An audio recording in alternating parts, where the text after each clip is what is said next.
নমস্কার বন্ধুরা, শুভ দুপুরের শুভেচ্ছা।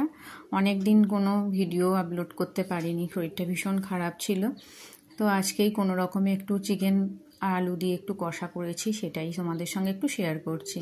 তো মশলা পেস্ট করে নিয়ে চলেছে, আদা রসুন টমেটো কাঁচা লঙ্কা দিয়ে মশলাটা পেস্ট করে এনে এবার পেঁয়াজটা কষে নিয়ে মশলাটা দিয়ে দিলাম। চিকেনটা ভালো করে ধুয়ে নিয়ে এসে এবার কড়াই ছেড়ে দিলাম। মশলাটা কষার পর দিলাম একটু গরম জল, আর যে ভেজে রাখা আলুগুলো ছিল আলুগুলো ঝোলের মধ্যে দিয়ে দিলাম।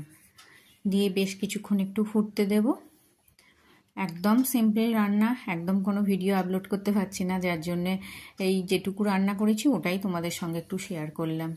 তো আমার পুরো ভিডিওটা কেমন লাগলো তোমরা অবশ্যই কমেন্ট করে জানিও, পাশে থেকো, ভালো লাগলে আমার চ্যানেলটা সাবস্ক্রাইব করে দিও।